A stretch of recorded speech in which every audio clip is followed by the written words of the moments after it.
How would you describe your relationship with money in one word? Calculated. I've been at Barber now for 9 years. I reckon that more people have told me about them having an affair than them struggling for money. I remember eating pizza on the floor the second night because we didn't have anything, table, chairs, nothing. Isn't that mad that you can feel guilty for something that's not in your control? Crazy. I'm not saying here's 50 quid, trying to spend it all at once. The one that really upsets me is butter. Yeah, my biggest financial regret is actually university. That ISA was the first thing that I had to pull my money out of when I hurt my back. I had 5 weeks off work. So I always feel a judgment from him, I guess, that I'm not good with money. If you could condense it into one or pick just like a single golden rule that you would offer to other people, what would it be? I think probably that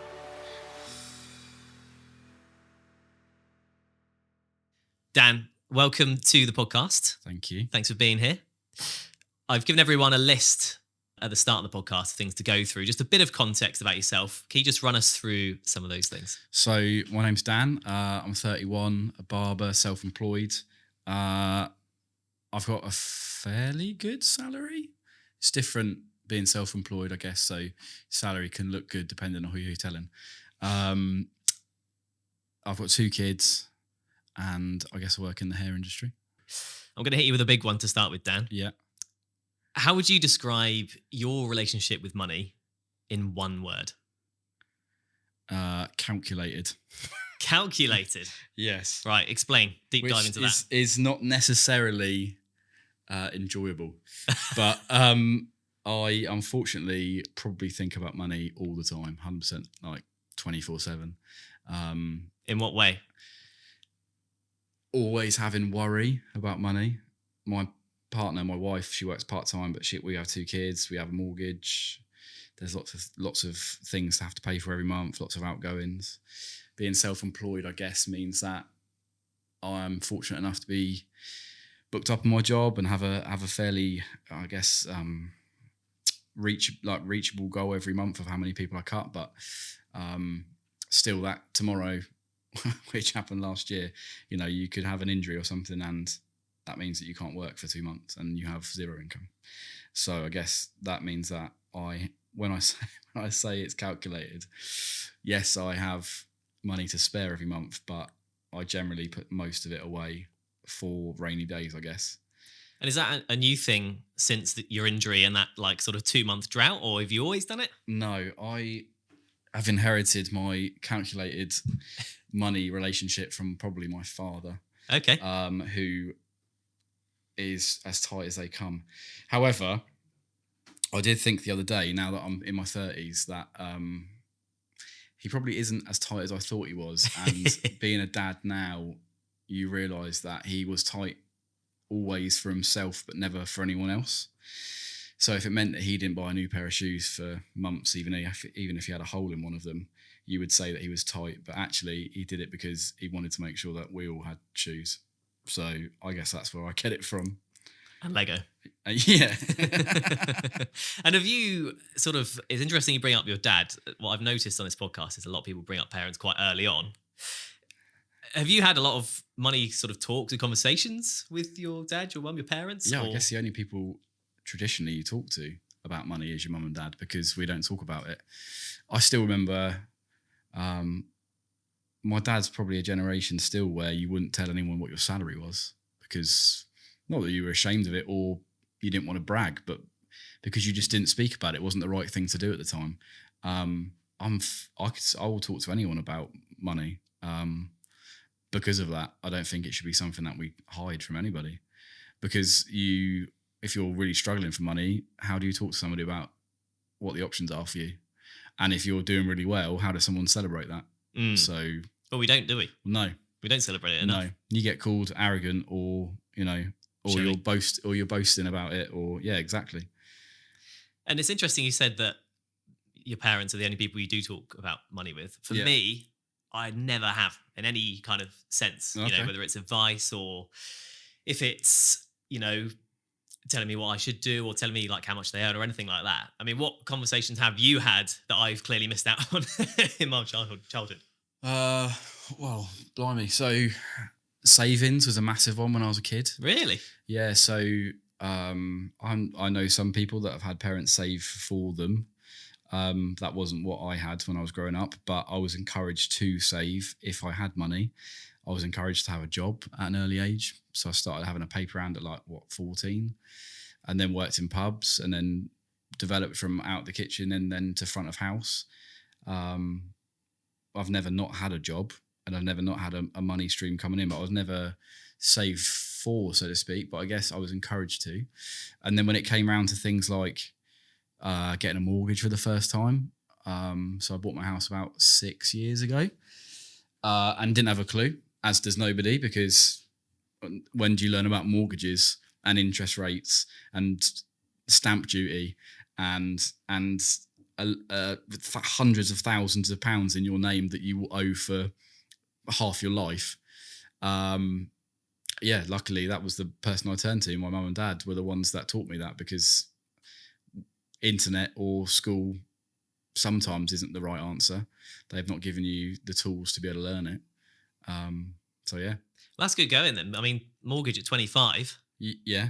Like, you must have been taught the right things up until that point. When I look back Yeah. at me at 25, it wasn't a good look money wise. Yeah, I mean, well, so I left uni at 22. Yeah, and we rented. We moved into, me and Jess, my wife. We met at uni, so we rented straight away from university in Winchester in a little 2-bed masonette, which was a lot cheaper monthly than what a masonette would be now in Winchester. And we saved hard for 3 years. And obviously mortgages were a little bit cheaper then than they are now.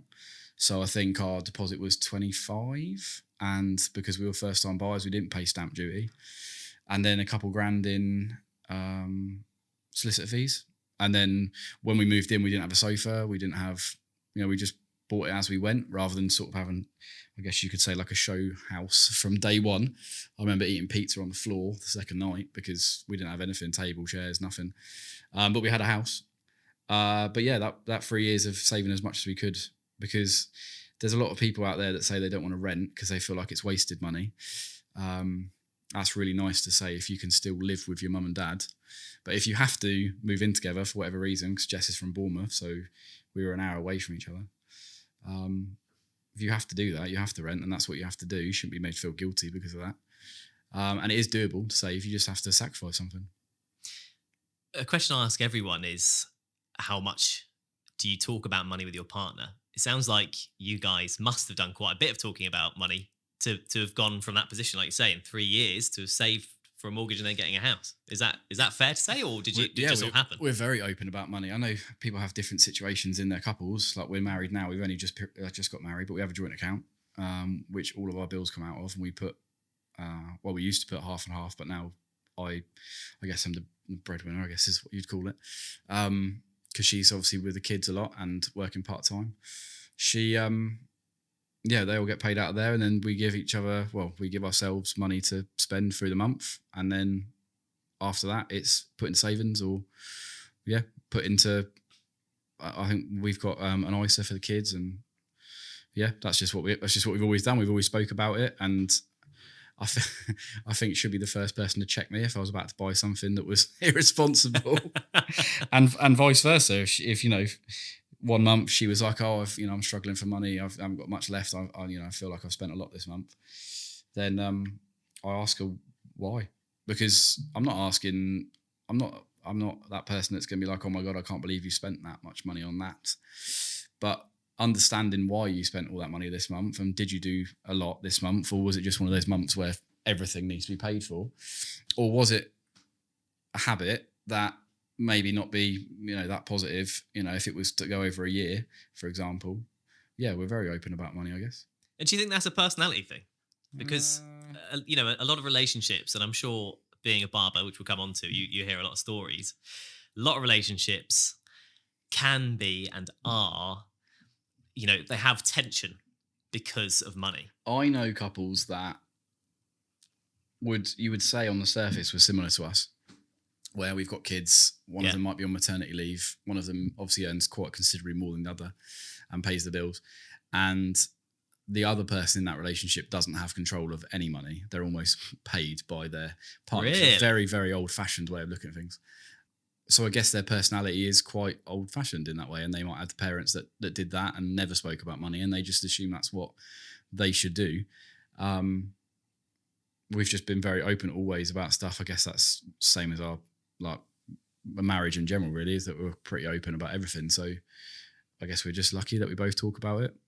There's no judgment between the two of us about money. You sort of become a team, right? Obviously, you said you're married, you've got 2 kids and a house. You're a team, right? But like where she still does, because she's just about to come off maternity, has a really, really good career in as a sales and marketing manager at a really amazing wedding venue in Hampshire. And as soon as she went off on maternity, and she obviously just got statutory maternity because that's, well, a lot of small businesses, that's all they can afford to do. She went from earning good money her side to scraping. And I mean, I'm sure she would admit now that she still feels guilty that she can't put her half in, and really struggles with that old school way of looking at things where one person pays for everything and the other person essentially, stays at home. But she obviously doesn't stay at home. She still works part-time. But isn't that mad that you can feel guilty for something that's not in your control? Crazy. Yeah, she'd be the first person to admit that she feels guilty that she can't do that. And I guess it was just about being really open and honest and saying that, I can cover it, so don't feel guilty. And I'm not saying here's 50 quid, try not to spend it all at once. It's got to be realistic in today's climate. And I also don't want the kids to not have something or the opportunity to do something because, I've said to their mum, who obviously looks after them most of the time in the week, you've only got this amount of money to spend, and it's up to you what you do with it, and almost put the decision on her then. So yeah, I've tried to my hardest not to let that happen, I guess.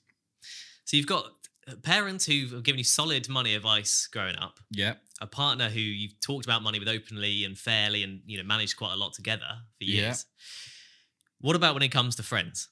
How do money conversations go, or do they just not go at all, which is the case for a lot of people? Well, I've got friends that. So we've got a friendship group that I've been friends with. A couple of them I've been friends with like 20 plus years. So we've grown up together. I've got a couple of friends that work in London that do insane, incredible jobs that I couldn't even fathom. And I know, although we've never had, a conversation about their salary, that I know earn really good money. And I guess that's reflected in their lifestyle, or, the houses they own, or, the stuff that they do and you see on social media. But that can always be a bit of a smoke screen. So you never really know whether they actually are successful or not. And then a couple of friends that do, what you'd probably call blue collar jobs. One's a policeman, one's a window cleaner that does, exterior cleaning. A couple self-employed, couple employed, some employed by the government. So it's a massive mixture. But I guess my interaction with friends can be like when we go for dinner and we split it, or everyone wants to pay for their own. But in terms of actually talking about money, I guess I'm lucky that if I was struggling for money, I could talk to them about it. But I guess that just comes from me my personality being quite open about anything, to be honest. So I guess it is dependent on the person. But yeah, I've been pretty fortunate that they would talk about if I wanted to. We wouldn't sit around a table and talk about salaries, because then you'd just get a load of shit that you were boasting about it. But this is it. Or do you think that needs to change? Like, do you think it would be helpful, various friendships or whatever, to have those conversations? Yeah. Not necessarily, what do I earn, but to open up a bit and be like, I struggle with this, or I've got a Lego addiction or something. Do you know what I mean? Is it yeah, for sure. Like, I guess people just use, like the word addiction, for example. I'm addicted to gambling, etc., or whatever. But that can also manifest, I guess, in hobbies. And if you've got that personality where you're all in, if you do something, you start golf and you spend $2,000 because you have to have the best of everything and you have to have the outfits and stuff. That is almost, I guess, like looked down on. As a, he's buying all the best gear, but he has no idea kind of thing. Is that you, or who's that? Not me. No, all my stuff secondhand. Nice. But it should definitely be something that's, I guess people don't want to talk about it maybe because if it went the other way, they would get banter or a bit of maybe of a negative reaction, probably purely because of jealousy. Because I guess we still are pitted against each other kind of in like how we're like perceived to have success. And it comes from social media and it comes from everything. You want to look like, it's that classic thing, isn't it? Like, imagine if you went to school, 20 years ago and you had a reunion and you saw people at school that you really didn't like, or a girlfriend that dumped you or something along those lines. You'd want to show that person that you were smashing it, even if you weren't. So if you're going to try and get that perception to somebody that you don't have any like love for or value, or don't value their opinion, so to speak, can you imagine how hard it would be to open up to your mate who you do value their opinion, that you were struggling, or you were buying too much of one thing, or you couldn't help yourself. You were stuck in like a loop of always buying all the stuff to get involved in something, whether that was a hobby like golf or like Lego or something like that. So I guess that does need to change massively. We need to open up more. You're in quite a unique industry. Yeah. For not just work, but for conversations with people, right? Yes. I could ask you the stories. You wouldn't be able to tell me them, so I appreciate that. No, I'd just get people put in jail. Exactly. But but can you give us an idea, I guess, of like how often does money come up? We know that barbers know the secrets of all our hearts. That's normal. But is money something that does come up? Do people talk about it? Do people confide in you on that kind of thing? Thinking about I've been at barber now for 9 years, so nearly a decade. And I reckon that more people have told me about them having an affair than them struggling for money. Really? I would put money on it, because they will open up about their mental health. They'll open up about their marriage. They'll open up about their kids. They'll open up about everything, work. But when it comes to money, it's a bit of a tricky situation, because you're in a situation where they're paying for a service. Yeah. And so if I was cutting someone's hair and they said, I'm really struggling for money, my brain would automatically go, can you pay for this haircut? Okay. Right? So, yeah. And if I was getting a haircut and I was struggling for money, but I'd put money aside to pay for that haircut, I would never want to say to that person that I was struggling for money, because I wouldn't want them to think I couldn't pay for this haircut. Or I would never want me to say something like that to then cause somebody to be like, I've cut your hair 5 years, look, don't worry about today. Which I have actually done, and I've seen barbers do, because you know the situation and you just go, look. Or it might be that somebody's getting married and they've spent a lot of money on it, and look, actually, this is my present for you. Have a free haircut. But yeah, they absolutely do not talk about it. That's so interesting, isn't it? Crazy. Mad. Right, Dan, let's go to the shop then. Yeah. We're going to supermarket. Where do you go to have interest? Asda. Asda? Yeah, big up Asda. So we've gone in Asda. Yeah. How much walking through the aisles are you thinking about the cost of things? Every single second. Yeah. So I'd say I'm the same as this, right? I'm looking out for the stickers. I'm looking out for like the grams per pound or whatever it is. Absolutely. You the same? Yeah. I have. So my parents are like Sainsbury's honestly, they'd go to Sainsbury's home, Sainsbury's away. If there was like a brawl between all the supermarkets, my mum and dad would step up. For Sainsbury's. They do Sainsbury's, and now they go to M&S because they're retired, right? So it's like a rite of passage. But yeah, when we were younger, Sainsbury's every single Saturday morning, we'd go with them, food shop, and I guess they were pretty open about it, because I'd probably better tell you roughly what our food shop was back then. It was around sort of £120 a week. Now I go to Asda purely because Jess can do click and collect. But when we are actually she's like, oh, I haven't done the click and collect, or I left it too late and there's no slots. I'm like, cool, I've got to go waste an hour in Asda. Food shopping has blown my mind recently, how expensive it is. I couldn't believe how expensive it was. What's in your head now? What items are you picturing that's like? Like meat, cheese, a block of cheese for £5. The one that really upsets me is butter. And Lurpak's like $7.50 for a thing of butter. And you wouldn't even be able to, without research, I wouldn't even be able to tell you if that came from like British cows, which I wouldn't mind putting money into. Right. But I wouldn't be able Anyway. to tell you where it came from. I big up Asda's like value pack stuff. Because like we've moved over for a couple of things, especially for the kids, because they don't know what they're eating, so they just get told they're eating this and that's it. But yeah, food shopping is crazy. Even Asda, which is supposed to be one of the more affordable places, we have a budget for the month for food shopping. It used to be like around £80 a week. That's now gone up to £90 a week, and I imagine it will go up again in the coming months. This is an interesting conversation to have with friends. I've noticed is like, what's your weekly food spend? And it varies wildly. We had to. We don't buy alcohol every week because of that, because that's like an extra. Well, even if you just buy one bottle of wine and some beer, that's another 20 quid. Easy. You even put back treats like Maltesers or stuff like that, because you're like, oh well, I need I don't know, like laundry capsules for for clothes shop washing and stuff, and you're like, oh okay, I won't have any biscuits this week. Yeah. And I would say that I earn decent money, but even that like sort of like mid range of income still gets hit hard, and I cannot comprehend how you do that if you don't earn good money. If your budget was £40 a week, how do you afford it? What are you buying? Well, I don't know. This is it.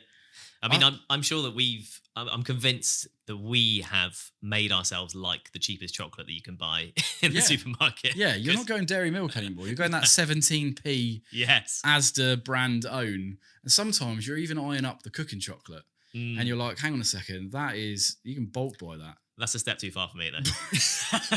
I'm not going cooking chocolate. You can bulk buy that and just force yourself to like it. Or just melt it down. Well, look, on the conversation of buying cooking chocolate to eat, raw as I put it, what's your sort of biggest money regret? I've talking to you so far, I'm sort of thinking you can't have many, but everyone does have something. What sort of comes to your mind? Well, my biggest financial regret is actually university, but...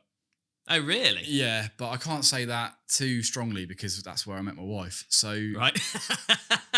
It's to tread carefully. She would say that's the best £50,000 I'd ever spent. I would say that because I don't do the job that I did or studied at university, so I did a marketing degree. Because I didn't do that straight away, I didn't even try it. I was like, nah, this isn't for me. £50,000 to pay back is a lot of money. So financially, that wasn't a good financial decision. Like based off like the money I put in for the outcome of it. Yeah. As like a bit of paper that says you've got a degree in marketing. However, the life experience and moving out at 18 and not ever really moving back into my parents, always living away from them, has probably made me grow up a lot quicker. And also met my wife, which I love. So it was worth it, but not in a financial aspect. But other financial decisions, I guess I wish that I had started saving some money when I didn't have kids for them. Okay. Because we have an ISA for the kids and it's not much.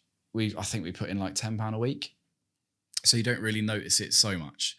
But that ISA was the first thing that I had to pull my money out of when I hurt my back.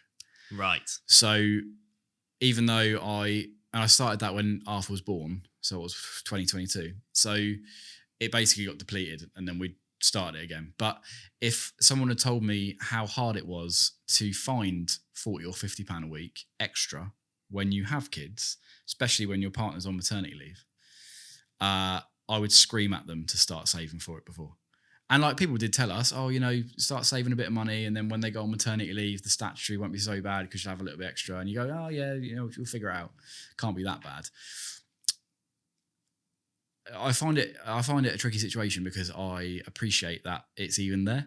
Yeah. Which some people will say, they assume that it should be just given, which I don't think I've ever been an opinion of ever for anything. Is this is the savings you mean, or the statutory? Statutories, maternity pay. but it is pennies. Yeah, it's nothing. It's 170 something pound a week. So it's just shy of, what, 700 quid a month. Which is not close to anyone's wage ever. And so, yes, I'm grateful that it's even a thing, but did it help massively? Probably not. Yeah. You know? So the big regret is not putting some money when I had money.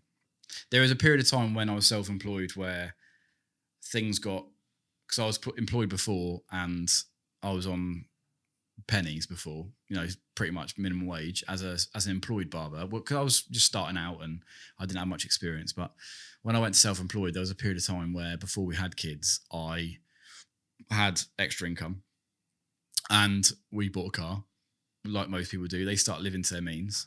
So we bought a car, really nice car. Should I have done that? It's a nice car. Did I need a nice car? Probably not. Could I have put money aside so that I had it? Probably. So I guess that's a small regret. But apart from that, I don't particularly kick myself massively. I kick myself. I'm the type of person that will put things I like in a basket and it will sit in a basket for 6 months. Yeah. And when I find the right time, because I feel guilty about buying it, then I'll buy it. You pull the trigger. Yeah. Yeah. I'm not the sort of person that sees something that I want and then goes, well, I'm going to get that because I want it. Yeah. I'll wait for it to be on sale. And if it doesn't go on sale and it's then out of stock and it doesn't come back again, then fine. So that's the price you paid, right? Yeah. I've waited too long. Let's flip it on its head then. Best investment. Have you got something really obvious? I mean, you could play the university card again here to make your wife happy, but best investment you've made. I have never done this up until probably about 2 or 3 years ago, but the best investment personally is in like chiropractor and sports therapy and therapy, like counselling. It's probably the best money I've ever spent ever. And something that nobody really thinks about, even because you go to those kind of things when you're hurt, right? Yeah. So it's arguably too late. Always right? a reaction. I've hurt my back. I need to see a chiropractor. You know, my calf is hurting when I work, when I'm standing up for 10 hours, go see a chiropractor. My mental health is really bad, go see a counsellor. And it goes back to school as well, and we can relate it to the fact that they don't teach us absolutely anything about money. But if we were ever taught to look after ourselves first, before these things happened, prevention, I probably wouldn't have had to spend half the money on it. I'm not saying the money I spent was bad. That was brilliant investment, because the stuff, how I feel physically and mentally now, I don't think I'd ever feel this good without it. But it goes back again to the point, like, we're just not taught the right things. And it goes back to the money. We're not taught how to even talk about it, let alone manage it. I mean, if we can't talk about it with our mates or our family, how are we ever supposed to actually know how to do it properly? This is it. And I think that's a big kind of tenet of therapy generally, right? It's how do I know how I feel until I hear what I say? Yeah, for example. Yeah. And is that your experience as well? Absolutely. Like, the biggest thing is that when you have a worry, especially about money, so my worries are mostly about money, when you think about worry and you have anxiety about something, you use a part of your brain, which is a part of your brain that's been in your brain since we were lizards. So, like, you know, thousands of years. And it cannot rationalize anything. So it's literally fight or flight. So you will experience anxiety, you will experience fight or flight until you speak out of your mouth and you hear your words back. It doesn't go into the back of your brain, it goes into your front of your brain, which is where you can rationalize things. Right. So if you held in a thought about money that you were really worried about, you will always feel anxious about it. If you speak it out of your mouth to somebody, or even to yourself in the mirror, and you get it back into the part of your brain that can rationalize it, it may not be that bad. And it could instantly get rid of that anxiety about it. But we're not taught that either. No. So talking about things, talking about money could be the solving of 20 issues in your life. But until you do it, you never know. Because you could be sat there sweating about the fact that you've got a car payment next week and you can't afford it. But you haven't rationalized the fact that you could ask 5 people to cover that and you get paid the next day. And then you could pay them back. But you won't ever rationalize that to be like, this is how I'm going to do it, because all you're doing is thinking, holy shit, the back of my brain's running away from a saber-tooth tiger. I need to sweat loads and my heart rate's going to go up because I'm going to sprint away. And it's the kind of, like, you put that into modern day, you just bury your head in the sand and you don't talk about it. So And even if you have that thought, right? Even if you go, oh, I could ask 5 people. That if you're in that fight or flight, like you say, you go, oh no, the stigma. Oh, I can't ask them for money. They'll the think judgment, I'm poor. They'll, exactly. the judgment of asking your parents to bail you out, or mates, or having to ask for an extra shift at work, or just generally, people aren't very good at asking for help ever, because it is always seen as a sign of weakness, and it's not. But again, we're not taught that. We're not taught to appreciate that if you ask for help, it could save you. If there was one money conversation you could have with someone else that would improve your life the most, what would it be and who would it be with? Who would it be with? I think I would like my relationship with money to change slightly, because I appreciate that it's got me things that, saving for over 3 years in a flat and sacrificing things was the right thing to do now. But if I could speak to my dad about money, I always feel a judgment from him, because he's the first person to be like, make sure you've got savings, 2 months worth, because you're self-employed, to make sure that if you're ever off work ill, you'd have all your bills covered for those 2 months that you could recover. Ha ha, Dad, you were fucking right. because when my vertebrae collapsed and I had spinal surgery in March, I had to, 5 weeks off work, and I didn't have savings to cover my bills. Even though I had savings, they weren't enough. But so I always feel a judgment from him, I guess, that I'm not good with money, or I haven't saved enough, or I haven't put enough away, or it was almost like I haven't sacrificed enough. Yeah. Because he always did that, because he always sacrificed it. So if I could chat to him and have less judgment on that, and more of him saying, we got through it. Don't worry, I helped you. Or, we had chats about money. They gave me a little bit to help me. I had to ask for them for help. And I didn't feel that judgment. I would feel more at peace with being this way about money. Yeah. I guess. So yeah, it would be that. This is strictly not an advice podcast, but I feel like you've already given loads of really good advice that I would want to take on myself. But if you could condense it into one, or pick just like a single golden rule that you would offer to other people, this could be something that's from experience that someone else has given you. It could be the 2-month thing. What would it be? I think probably that we as a society, and I see it with younger people, they've gone past balance and are now, I would consider, overindulging and justifying it by saying, I've deserved this because, and then spent a load of money. And I have a generation from my parents that were the other way, where they saved, and they sacrificed, and they didn't spend money and they didn't enjoy it. So the perfect answer to that would be have balance. But I don't think that's what we don't live in a perfect world. My advice would be, if you are one or two ways, if you're sacrificing for your family or for you, for a goal, for a mortgage or a car or whatever you're saving for, or if you're overindulging because you want to spend a bit of money to enjoy yourself, I would say don't feel guilty. That would be my biggest advice. It will swing both ways through life, and there will be times when you have to sacrifice. There will also be times when you have to spend money on things you like, because you could die tomorrow. Don't use that as a justification to spend all your money, always, because you'll end up being 40 and you'll have nothing. Mm. And the way that things are going, you will have to have something, as we get older. But just don't feel guilty about it. Either way, it will swing different ways. It's just how life is. Lovely stuff. And just finally, can I get one of these free haircuts you're dishing out? No. Okay, great. Yeah, of course you can. Man, thanks so much for being on the podcast. Thank you very much. Appreciate it. Thanks for having me.